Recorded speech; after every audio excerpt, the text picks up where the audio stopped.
Un homme commet un crime dans une ville allemande. Il tue un policier. Cela énerve les autres représentants de l'ordre et on les comprend.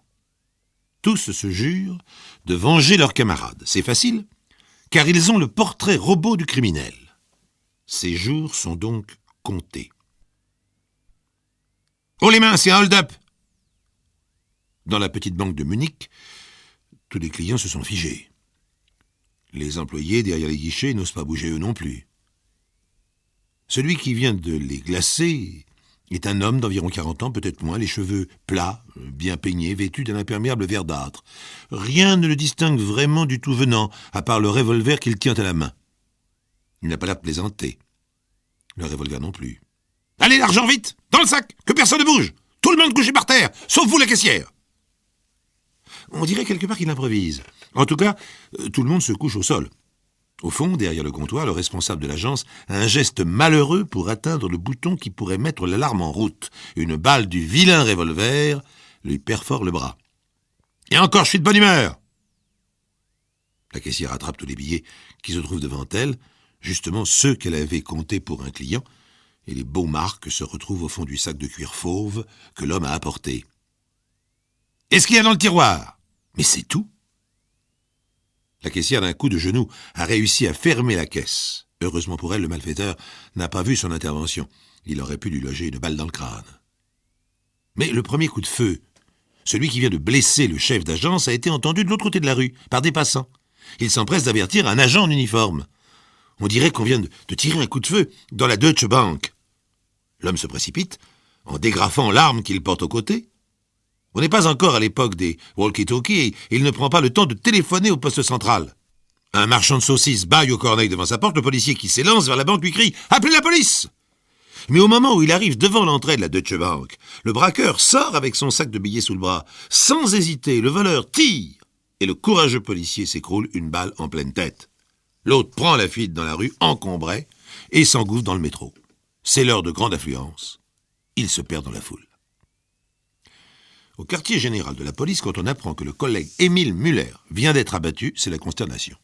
Certains, bien sûr, tout en le plaignant, critiquent son impulsivité. Il n'aurait jamais dû se précipiter tout seul. En tout cas, il laisse une femme et 2 enfants. Déjà, une petite corbeille circule pour collecter de l'argent pour la veuve. Les témoins, clients et employés de la banque, remis de leurs émotions, viennent témoigner. Même M. Schmitt, le directeur, qui a reçu une balle dans le bras. Tous les témoignages concordent. Il a les cheveux plats, blond cendré, le nez droit et le menton volontaire. Il était plutôt joli garçon. Je vous en prie, mademoiselle, c'est un jugement subjectif. Il a la mâchoire carrée. La caissière intervient. À propos de mâchoire, j'ai remarqué quand il m'a parlé qu'il lui manquait 2 dents sur le devant. Ça m'a frappé. Ce n'était pas joli. Petit à petit, on parvient à dresser le portrait robot du salaud, car pour les policiers, ce n'est pas un voleur comme les autres, c'est l'assassin d'un flic. Il ne lui a pas laissé la moindre chance. On l'aura sans sommation. Le commissaire principal Weinberg croit bon de rappeler ses hommes à un peu plus de calme. Les gars, pas de panique, hein. Si on le coince, vous me le bloquez gentiment, mais pas de bavure, hein. On a besoin de savoir ce qu'il a dans le ventre, pas de ramasser sa cervelle sur le trottoir. Déjà, le portrait robot, enfin mis au point, est expédié dans toute l'Allemagne. On ne sait jamais. Mais c'est d'abord sur Munich qu'on concentre les recherches. Désormais, chaque patrouille motorisée arbore collé sur le tableau de bord le portrait un peu inhumain mais assez précis de l'assassin du petit Müller. Certains policiers font mine de cracher sur cette effigie avant de mettre la clé dans le contact. L'assassin aux cheveux blonds peut compter ses abattis. Où le chercher d'abord ?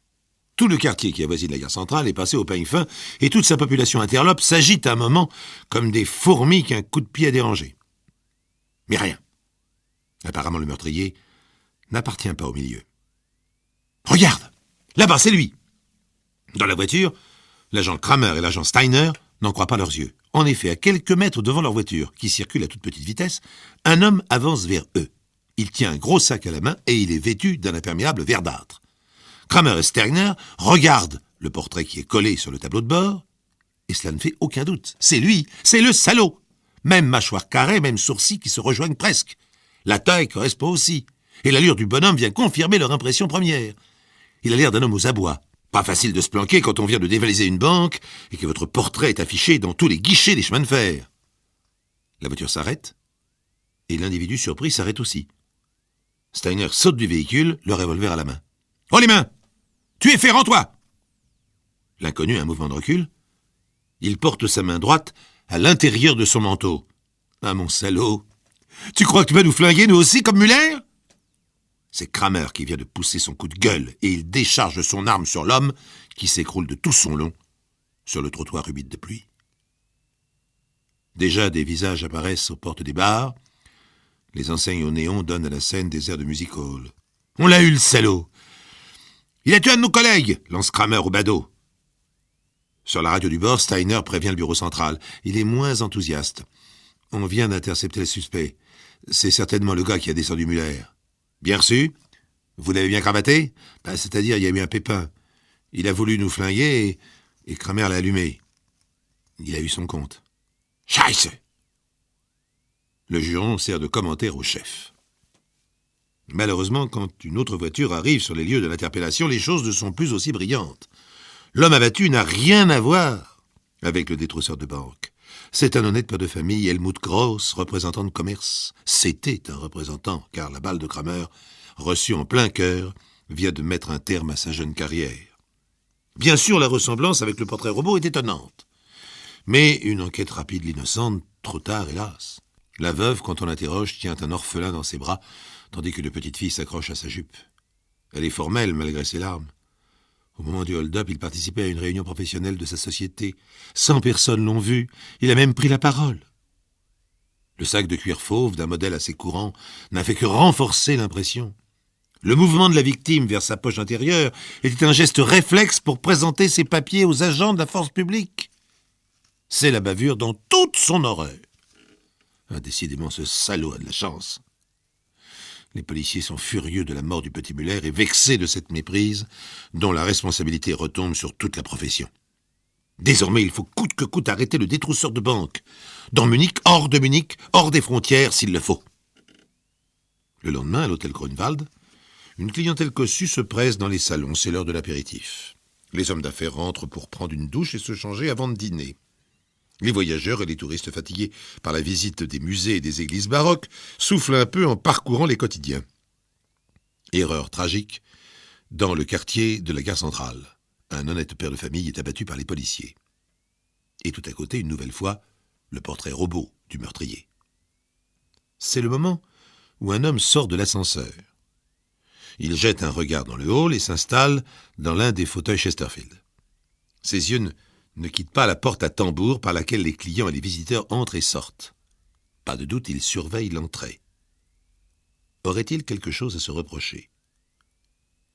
Quand la police fait irruption dans l'hôtel, l'homme semble un peu inquiet. Mais que se passe-t-il donc ici? Mais quand il voit les policiers, l'arme au poing, foncer sur lui comme un seul homme, il jette un coup d'œil derrière lui. « Rends-toi, tu es fait !» L'homme semble figé sur place. D'ailleurs, il a déjà un revolver collé sous le nez. Mais qu'est-ce que ça veut dire? Il a du mal à parler car 2 autres policiers le ceinturent, tandis qu'un 3e lui maintient la tête en l'air. C'est bien lui! Une femme en étole de vison crie dans le hall. Elle brandit le Süddeutsche Zeitung. C'est lui! C'est moi qui l'ai reconnu! D'autres clients approuvent. Déjà, on embarque le client du palace dans le panier à salade. Il est littéralement jeté sur le trottoir devant le poste de police et les agents, en l'empoignant, ne lui ménagent pas les coups dans les côtes. Discret mais efficace. Une fois à l'intérieur du commissariat, les policiers, rien qu'à la manière dont ils maintiennent leur capture, lui font connaître ce qu'ils pensent de lui. Le commissaire procède à un interrogatoire.